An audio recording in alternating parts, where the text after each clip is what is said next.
Hello, good afternoon. My name is Abby Sanchez, and I am the Employment Benefits Navigator at Northwest Semi Services and also in partnership with Clackamas Workforce Partnership.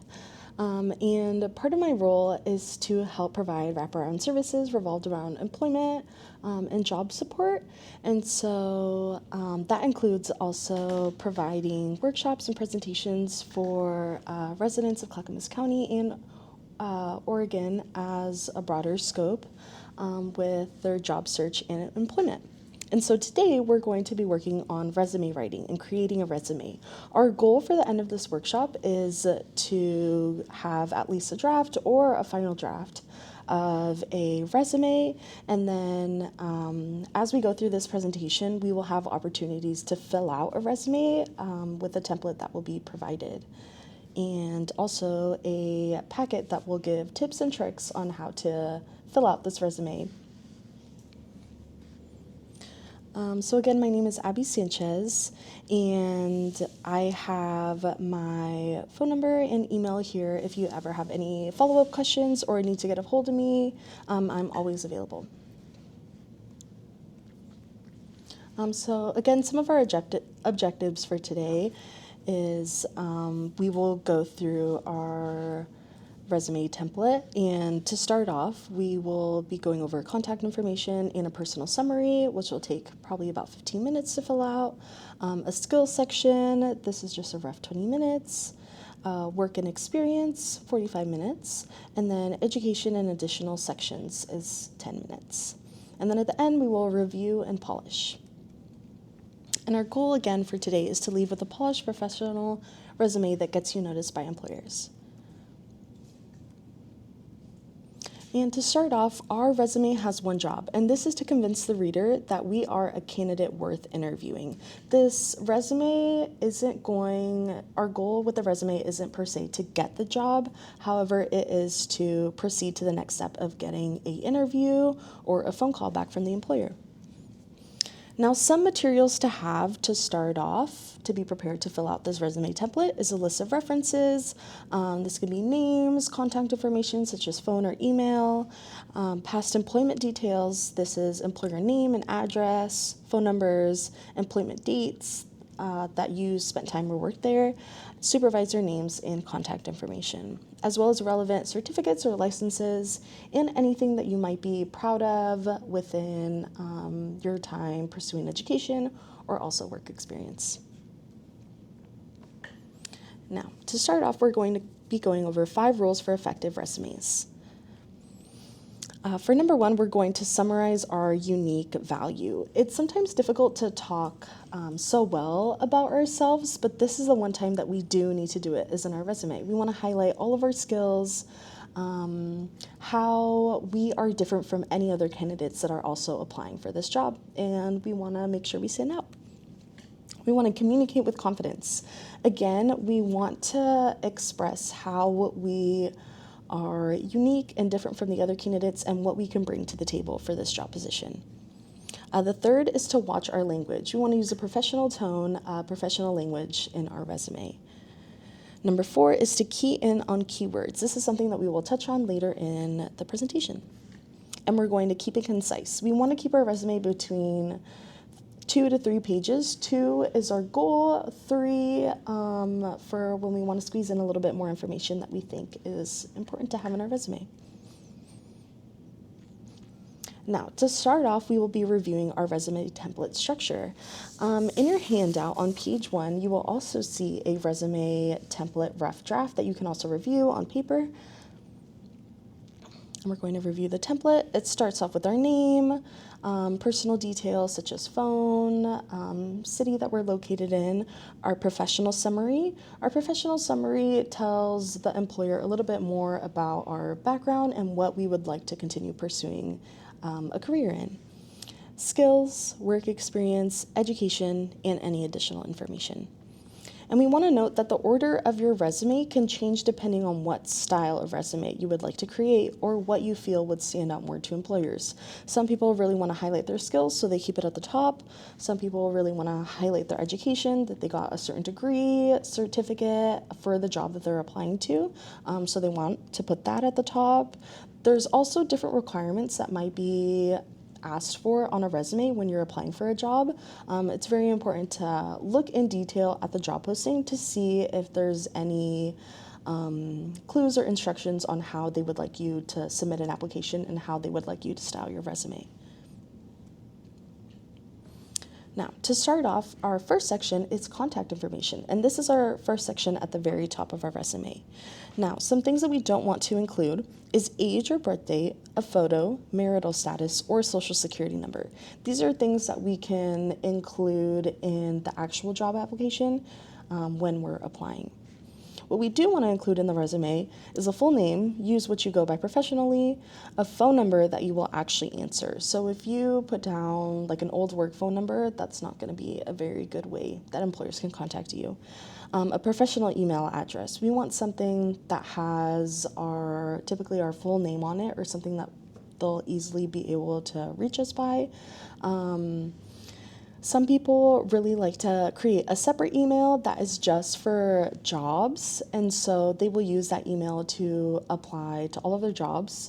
In our regular email, we sometimes get a lot of spam, ads, and it makes it difficult to filter through important emails. And so that is a really great way that we can filter through important emails and really look out for a callback from an employer. We also want to include a city and state. No full address is needed, just so they know the general area of where we are located in. And then a LinkedIn profile, if you have one. This is optional. Secondly, we want to start off with our professional summary. So now that we've gone over our contact information, we are going to take a look at the template that has been provided. So if we look up here at the top, we have a section to put our full name, first and last name, the city that we're located in. I put Portland, Oregon for mine. This is an example that we will be going through. I will be doing it as if I was creating a resume. And so my phone number and then an email address that they can reach me at. So if we want to take about 5 minutes to fill this out, we could put our name, city, phone number, and email address. So now that we've filled out our contact information, we are going to be moving on to the professional summary.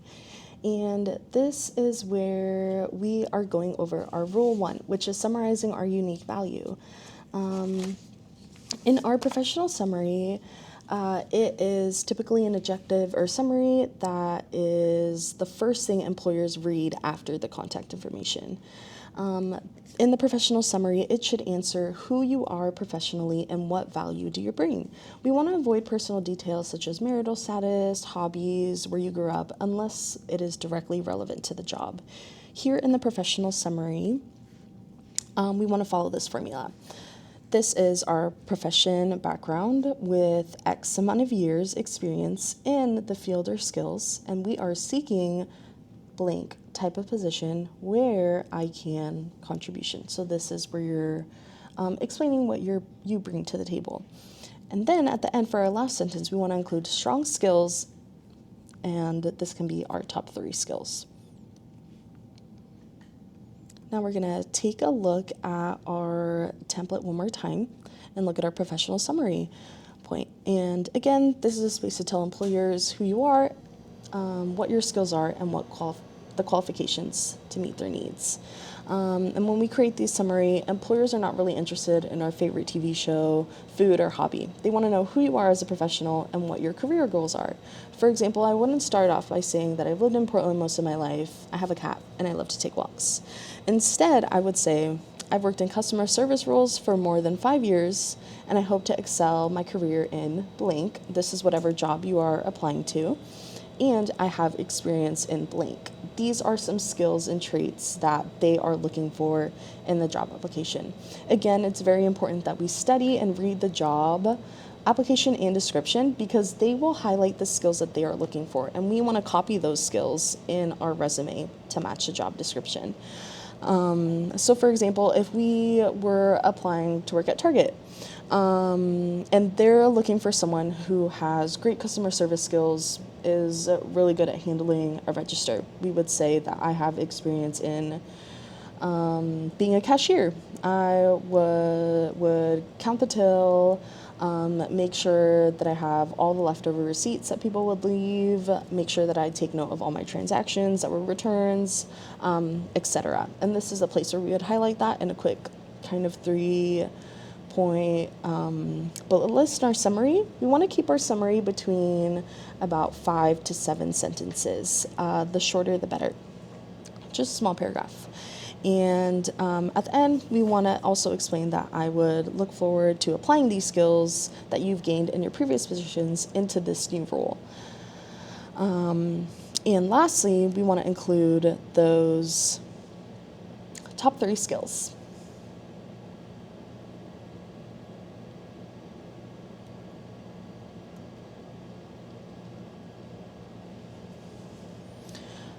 Now, some professional summary examples. This example is for a healthcare position. So, you are a certified nursing assistant with 3 years of experience in long-term care facilities, seeking a CNA position in a hospital setting where I can provide compassionate patient care. I have strong skills in vital signs monitoring, patient hygiene assistance, and electronic health records. And that is just one example. We could see here at the top, it states a profession, the amount of years that they have experience in, that specific profession, what they're seeking a job in, and then top 3 skills. And for some of us, if we are going into a new profession and we don't really have a lot of experience in the profession that we're applying to, we can highlight transferable skills.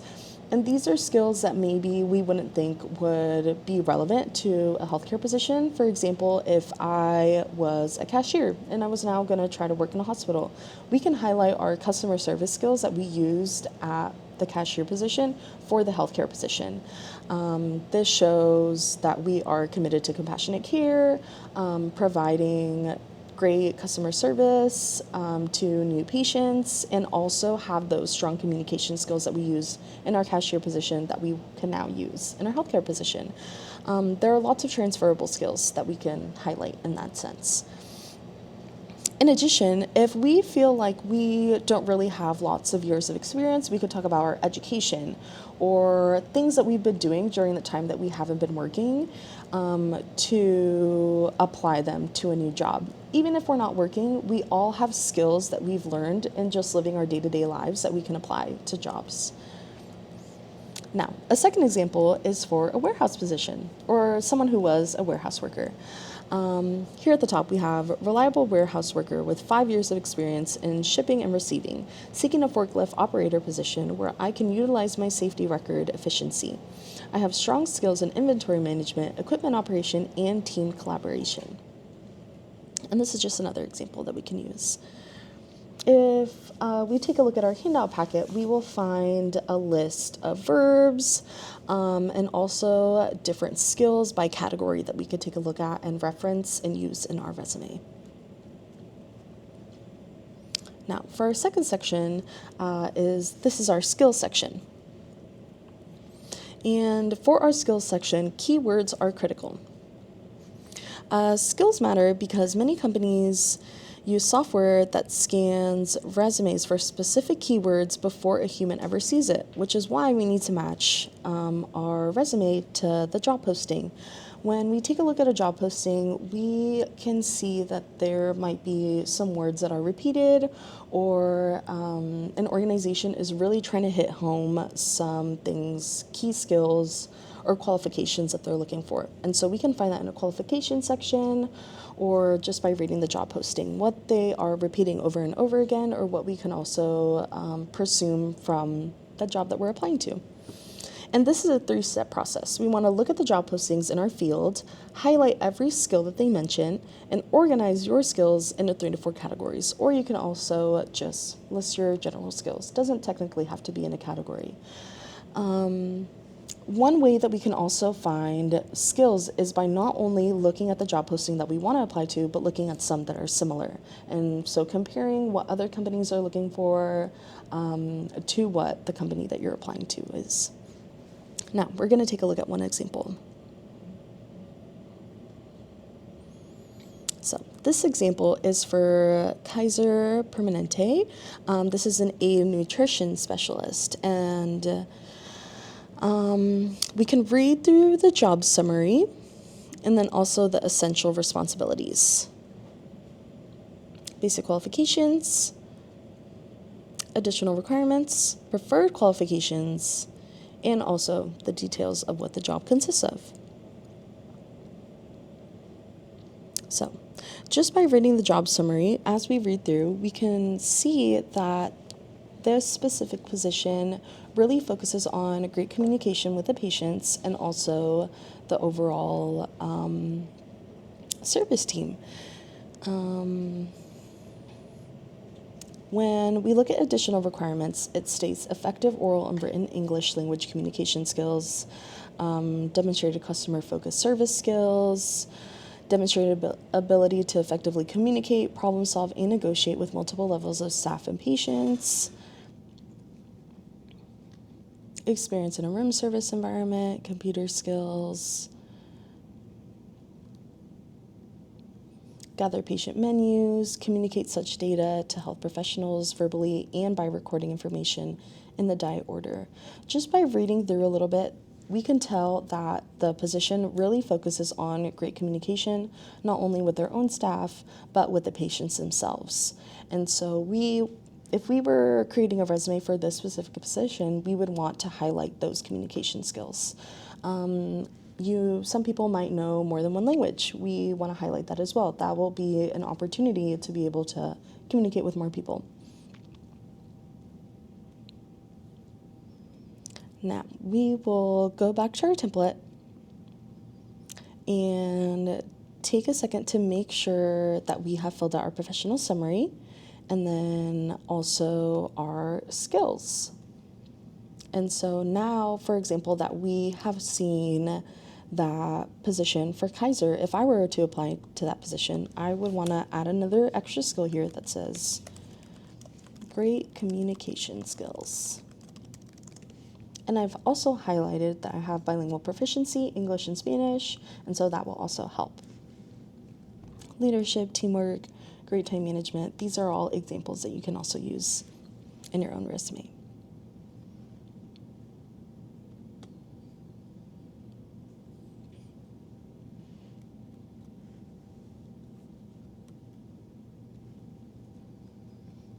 Now, to go over our fourth rule, we want to key in on those keywords.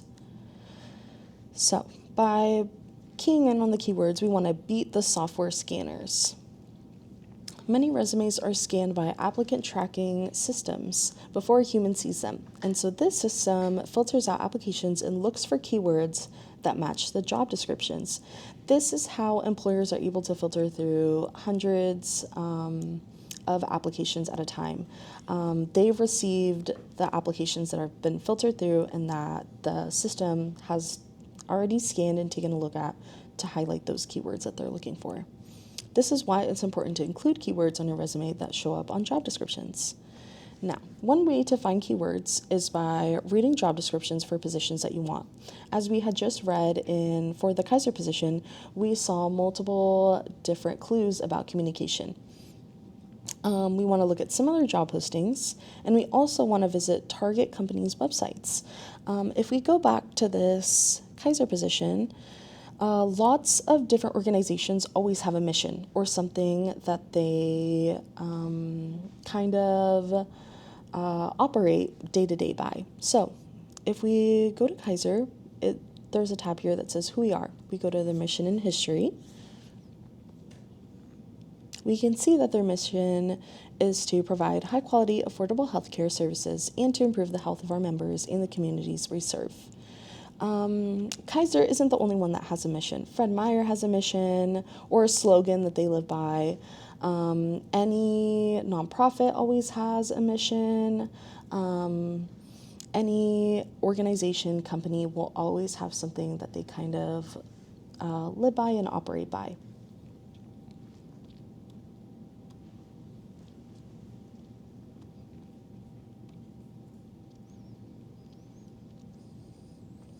And again, we want to note words and phrases that appear repeatedly. That will be our clue on what the keywords are. One tool that I wanted to share is a website called JobScan, and a link to this website will also be included in the handout packet. This is a great tool in order to find keywords and to also make sure that your resume matches with the job description. You can use this tool for free, upload a resume, and then add the job that you're applying to, and then see the results. It'll tell you a percentage of how well your resume matches with the job description. And then based on your results, you can either tweak your application or know that you have a strong resume to proceed with.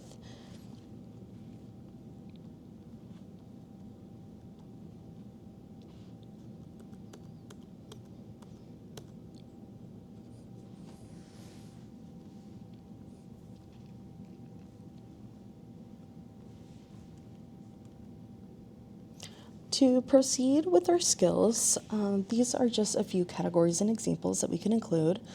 So here are some examples of healthcare skills, customer service skills, computer skills, and warehouse or manufacturing skills. A full list of more detailed skills are also included in your packet. Now, for our third section, we will be moving on to our work experience. And this is typically where people tend to get stuck. We sometimes don't really know what to write. Maybe we did so many different things while working at a certain place, and we don't really know how to pin it down to about 3 or 5 bullet points. We also think that we can write something vague or just state what we did, like I stocked shelves, I took care of patients, but employers really want to know what you did and how well you did it. The magic formula for this is an action verb, what you did, and what the result was. So to go over some weak and strong bullet points, for our weak one, we have responsible for stocking shelves. A strong one would be maintained inventory of 500 plus products and ensuring shelves were fully stocked during peak hours. Here we can see what they did, kind of like a metric, so a number that they achieved, and then what the result was. So stocked during peak hours and the shelves were always full. Another weak one would be I took care of patients. A strong one would be I provided daily care for 8 to 12 residents, including bathing, dressing, feeding, and mobility assistance while maintaining patient dignity and comfort. So what they did, they provided daily care, the number or what they achieved, and then the result. So the result was that they provided assistance while maintaining patient dignity and comfort. Now, here are a few power words or action verbs for resumes. This is a leadership category: achievement, communication, technical support, and analysis. And again, a complete action verb list will be provided in your packet for reference. And you can also use those verbs for your own resume. Now, we are going to go back to our template and fill out our job descriptions. Using a list of past work experience that we have prepared before in order to complete the resume, we can start off with our most recent job, write down everything that we did, even the boring stuff, and then turn each task into a bullet point using the formula. After we write everything down, we could kind of filter through what kind of like the biggest parts of our job was, and then also as we write everything down, we can also compare it to the job description of what they're looking for. If we did something in our job that isn't really relevant to the new job that we're applying for, we could take that out, that bullet point out, and then keep the other ones. And we want to include numbers when possible. Again, employers really like to see metrics. They like to see the amount of things that you achieved. If you helped do childcare, how many kids at a time did you take care of? If you helped manage a caseload while doing social work, how many at a time did you have in a caseload? If you stocked shelves at a grocery store, how many shelves were you able to stock? How many pallets were you able to get through? And we want to aim for 3 to 5 bullets per job. 4 is our sweet spot.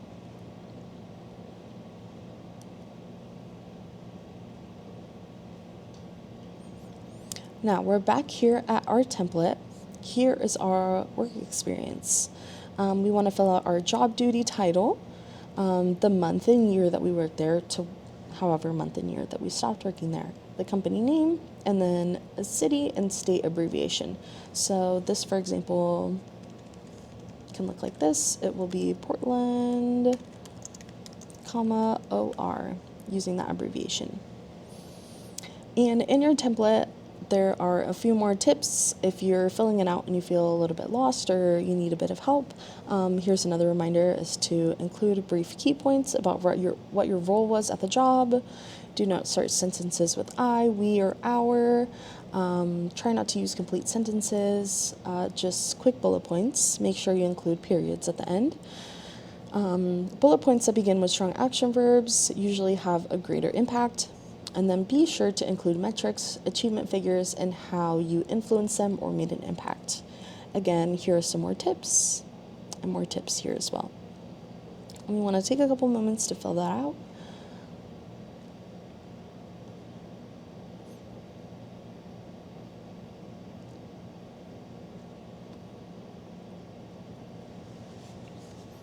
Now that we've filled out our work experience, we are going to be moving on to our next section, which is our education section.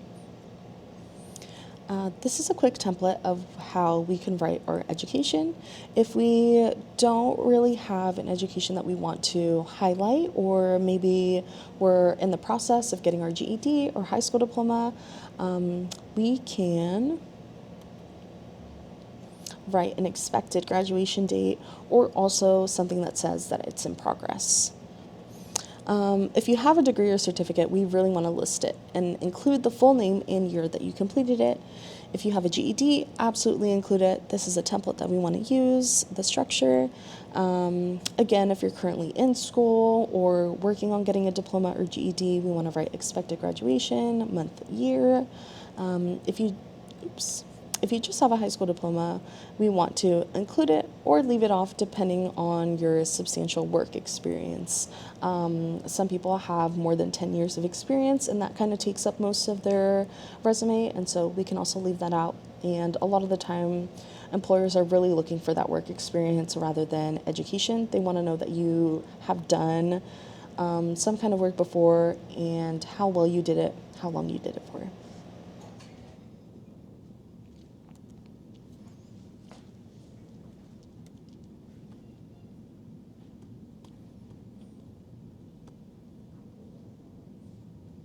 To go back to our template, here is our education section. This is just an example of a high school diploma, the city, the year that you graduated.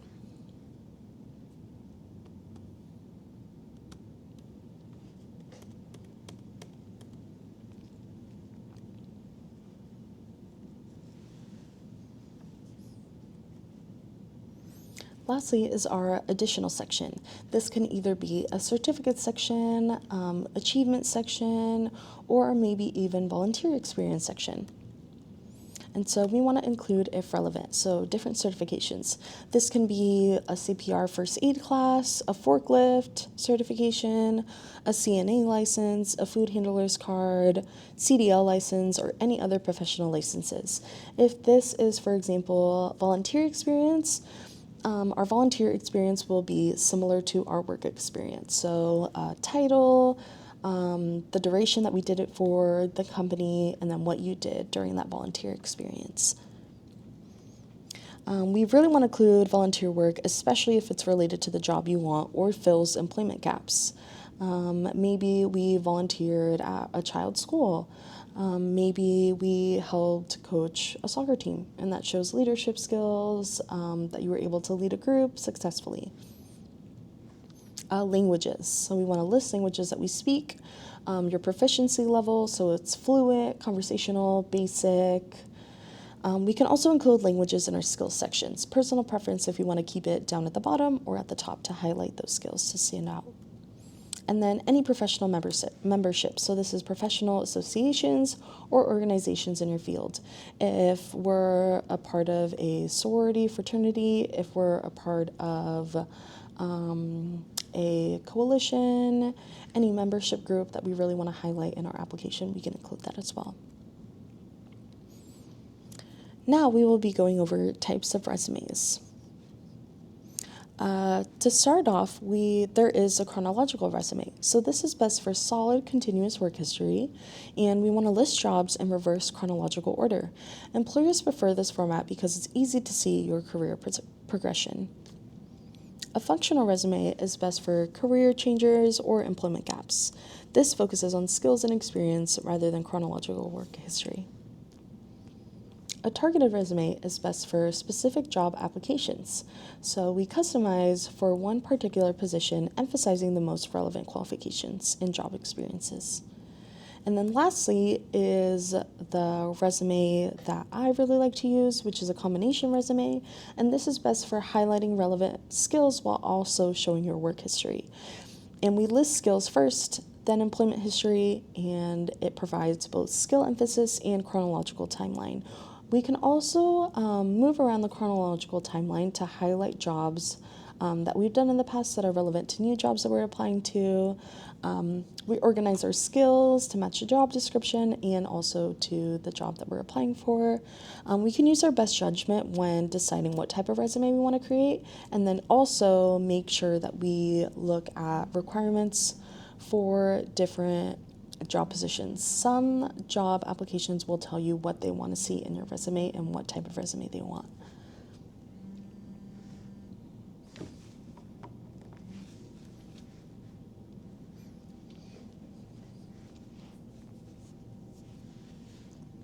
We want to make sure to customize for each application. One size does not fit all.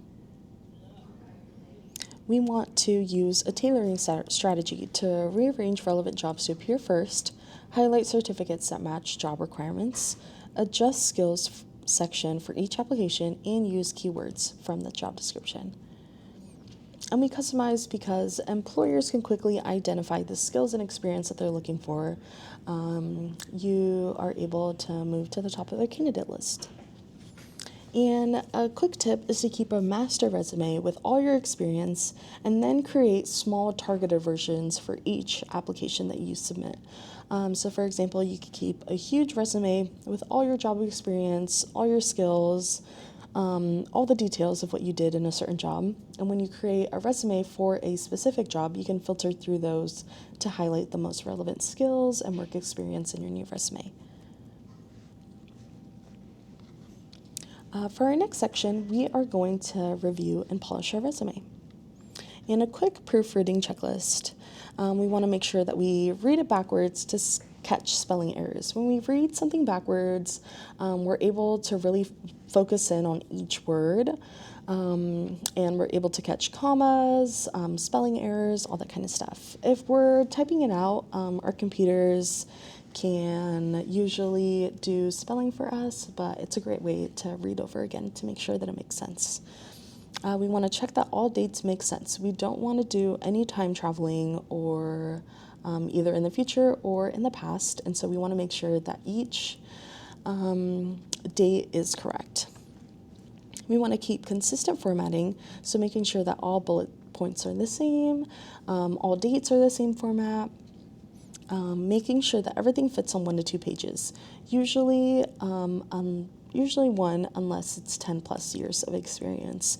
If we feel like our resume is too long, that is a clue that maybe we need to shrink our job descriptions to include smaller bullet points or really filter through to see what will be the most relevant to our new job that we're applying to. And we also want to make sure that our phone and email are correct. It would really suck for an employer to try to reach out to you, but they aren't able to get a hold of you because your phone and email are incorrect. Now, I wanted to go over using AI for resumes. Typically, employers will state in their job description if using AI in order to apply for the job is allowed or not.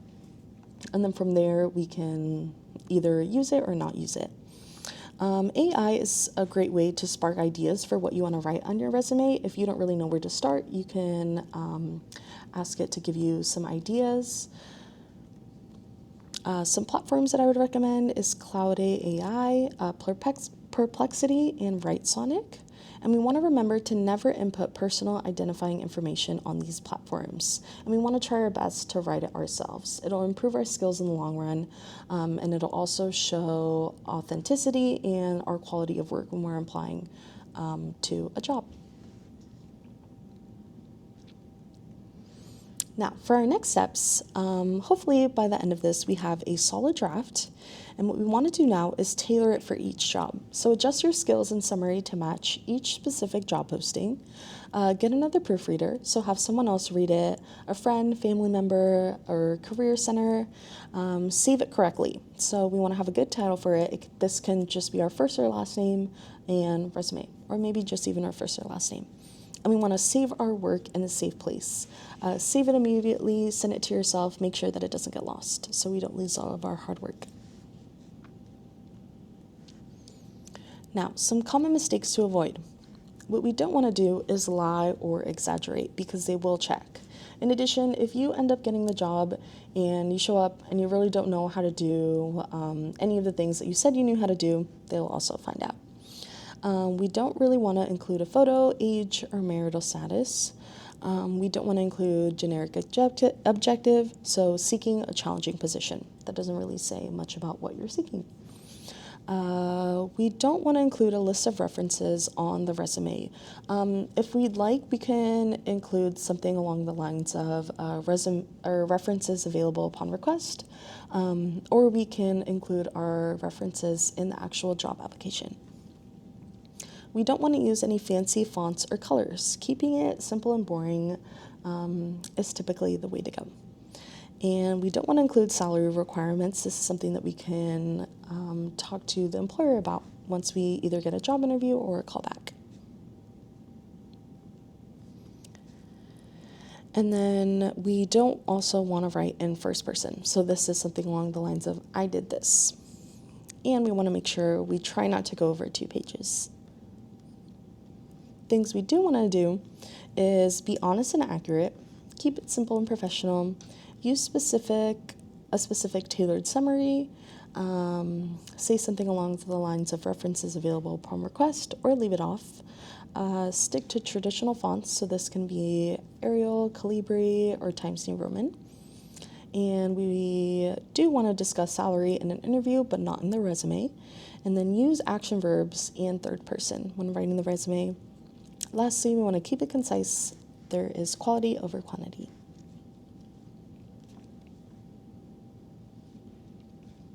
For extra support, everyone is welcome to stop by the WorkSource Clackamas Center to speak with a workforce advisor. They are open Monday through Friday, 8:30 to 5 o'clock. And this is their website. These are quick links that you could type into your browser to get more information about more workshops, in-person workshops, different services, programs that they offer. And if you have any questions, you are also welcome to call or text me, or also shoot me an email. If you ever need someone to read over your resume, you need extra help, you don't really know where to start, you need help applying for jobs in general, you need help looking for jobs, I'm always available to assist. And your feedback matters to us. So if you could do us a huge favor and fill out the survey to let me know how I did, things that you would like to see in the future, things that maybe I left out in the presentation that you would like to see, or need more assistance with. We would really appreciate your feedback. Thank you for watching this recording of our resume workshop. We really hope that it was helpful and that we also wish you the best of luck in your job search. Thank you.